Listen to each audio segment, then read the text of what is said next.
जय श्री राधे राधे। श्री गोपाल चालीसा।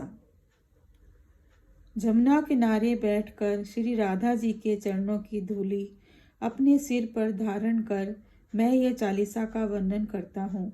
यह चालीसा सभी शुभ मंगलों का मूल है। हे पूर्ण ब्रह्म बिहारी, आपकी जय हो।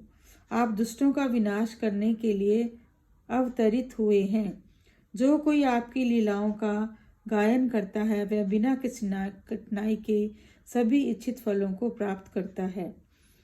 श्री वासुदेव और देवकी के पुत्र श्री कृष्ण अपने भाई बलराम के साथ प्रकट हुए, मथुरा से गोकुल आए और नंद भवन में उत्साह का आयोजन हुआ। जो पूतना विष देने आई थी उसे मुक्ति देकर भगवान ने अपने धाम भेज दिया। तृणावर्त राक्षस का वध किया और पग बढ़ाकर संकटासुर का संहार किया।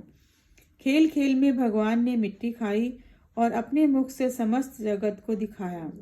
गोपियों के घर घर जाकर माखन खाया और यशोदा माँ को बाल क्रीड़ाओं का सुख अनुभव हुआ।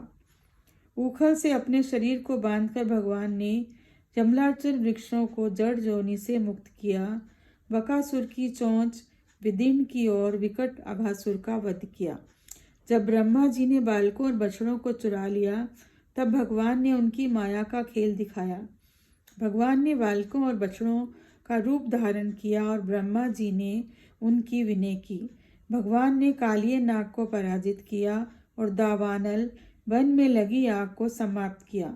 सखाओं के साथ खेलते हुए आनंद लिया और श्री दामा को अपने कंधे पर बिठाया। द्रौपदी का चीरहरण कर सीख दी और अपनी उंगली के नख पर गिरिराज गोवर्धन को उठाया। यज्ञ पत्नियों को दर्शन देकर आशीर्वाद दिया और राधा जी के प्रेम का सुख लिया। नंद बाबा को वरुण लोक से वापस लाए और ग्वालों को अपने लोक के दर्शन कराए। शरद पूर्णिमा की रात चंद्रमा को देखकर बांसुरी बुझाई और रासलीला का आनंद लिया। अजगर से पिता के चरणों को मुक्त किया और शंख चूड़ का वध किया। अरिष्टासुर और केशी को मारा और व्योमासुर का छल से वध किया। व्याकुल वज्र ब्रज को छोड़कर मथुरा आए और कंस का वध करके यदुवंश की स्थापना की। माता पिता को कारागार से मुक्त कराया और सांदीपन ऋषि से विद्या प्राप्त की। भगवान ने ज्ञानी उद्धव जी को ब्रज भेजा, परंतु प्रेम देखकर वह शुद्ध बुद्ध भूल गए। भगवान ने कुब्जा को सुंदर नारी बनाया और रुक्मणी को स्वयंवर से घर लाए। भौमासुर का वध करके भक्तों को मुक्त किया और देवताओं को विजय दिलाकर पारिजात वृक्ष को स्वर्ग से लाए। दंतक वक्र और शिशुपाल का वध किया और खग मृग नृग एवं बधिक का उद्धार किया। दीन सुदामा को धनपति बना दिया और पारिजात वृक्ष को लेकर आए। गीता का ज्ञान देकर अर्जुन का मोह निवारण किया। भगवान ने विदुर के घर में केले खाए और महाभारत के युद्ध की योजना बनाई। द्रौपदी का चीर बढ़ाया और गर्भ से जलते हुए परीक्षित को बचाया।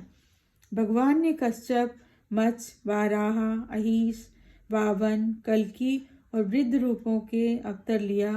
नृसिंह अवतार के प्रहलाद की रक्षा की और राम रूप धारण करके रावण का वध किया। मधु कैटभ दैत्यों का वध करने वाले अम्बरीश के प्रिय चक्रधारी की जय हो। भगवान ने अजामल, शबरी और कर्णिका जैसी नारियों का उद्धार किया। गरुड़ की सवारी करने वाले गज, हाथी को संकट से बचाने वाले भगवान ध्रुव को दर्शन देकर आनंदित करें। शुद्ध संतों का संग प्रदान करें जिससे प्रेम और भक्ति का रस बढ़े।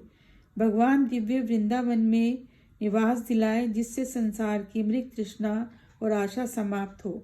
भगवान के ध्यान में शिव, नारद, शुक्रदेव, सनकादिक और ब्रह्मा जैसे विद्वान निरंतर लीन रहते हैं।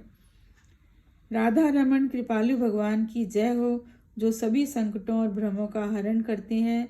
जो भी जगपति गिरधारी का स्मरण करता है उसके सारे विघ्न, रोग और दुख दूर हो जाते हैं। जो व्यक्ति इस चालीसा को 100 बार पढ़ता है भगवान उसे सभी इच्छित फलों का वरदान देते हैं।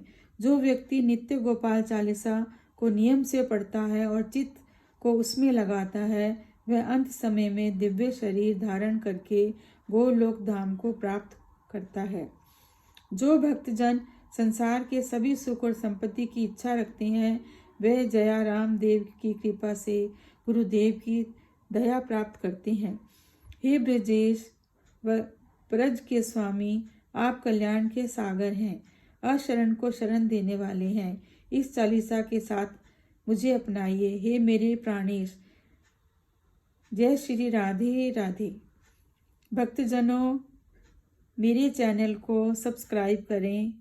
धन्यवाद।